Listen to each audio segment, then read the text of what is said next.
Good afternoon. Today I'm going to talk about the Law and Justice, Cicero's and Roman Republic. The date of Tiberius Gracchus in 133 before Jesus marked the beginning of a period of crisis in the late Republic. One that optimized the elites, the best people, those who represented the interests of the Senate. We'll look at a crisis on the late Republic, especially throughout the age on one sovereign intellectual figure, Cicero. Cicero is a man of politics, but he's also a man of intellect. He's a philosophical figure, and in fact, few are so responsible as Cicero are integrating Greek philosophy, Greek thought, and the tradition of Greek political thought. Cicero are one of the more important sources for our understanding of the development of Greek philosophy in the century after Aristotle. In the Hellenist period of Greek philosophy and Cicero's own philosophical outlook in deeply informed by currents in the Greek philosophy in the Hellenist period. Greek philosophy, the school in the Roman world, there almost a certain kind of natural affinity between ideas of Stoicism, which place enormous emphasis on duty, on the virtue of living out your God life according to the duties of the good man, the good citizens of the kind of natural values of Roman thought, which are somehow parallel to the morality and the Stoicism. Cicero's political thought is grounded in his idea about the nature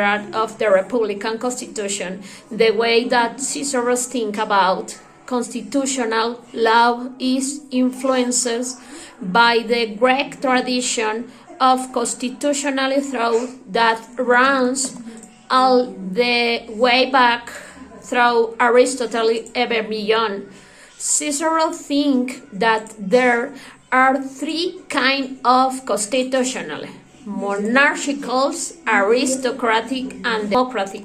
Cicero says justice is doing benefits for others according to their worth and your ability, and it's quite a practical way of thinking.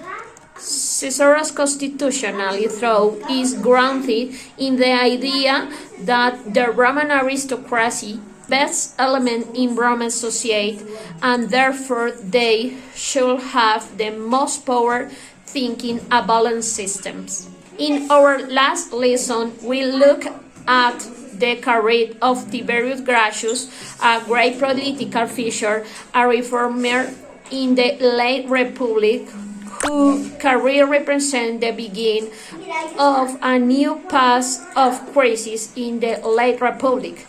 Tiberius Gracchus perceived the profound social and economic foundation of the political crisis have threatened the stability of the Republic, and his efforts at land reform, which would have limited the upper end of land ownership on certain important category of property instigate, is because the political tension that his reform plan caused represented a deep division within the Republic, one of the fundamental tenets of republicanism, of the idea of the res publica, of the public think of commonwealth is ability of society as a whole to share common.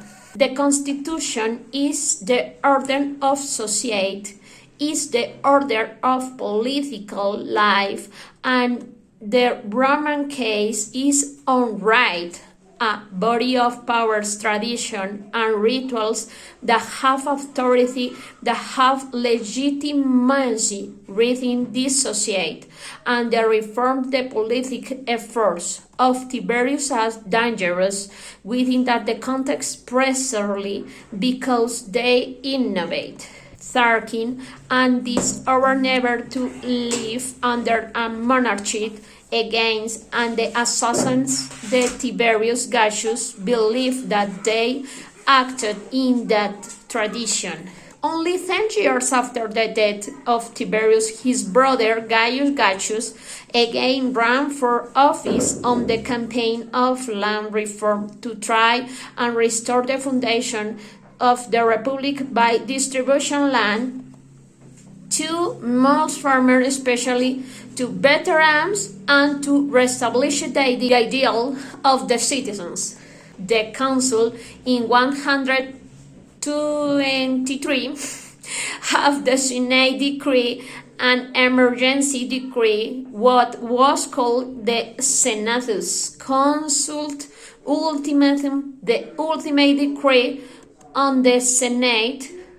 We can think of it as an emergent decree that invested the council with exceptional extra-constitutional power to act to preserve the safety of republic, and in 123 Gaius Gracchus was killed under the legal authority of these senatorial resolutions. Cicero was conduit to Greek philosophy into Roman life as a constitutional theorist of a mixed constitution and of a balanced constitution as a theory justice with profound and influential ideals of what justice is and how it fits into a view of natural laws and constitutional order. But Cicero is not just a man of ideas. Kathleen, who promised to cancel the debts, that is a radical promise. If your debit man you like this platform imagined in our society is someone run for presidential office and the platform of canceling the debt of action was in fact to overthrow Cicero and to carry out his platform to restore the republic by redistributing land and canceling the debts. Cicero was able to convince Catiline that he is Hippos and forced Catiline's hand, who in fact was plotting a rebellion, and he left the Cyrenians this force in the north of the Barolensus. In fact, the rebel under Catiline and the armies of a state under the ultimate. Thank you very much. Bye.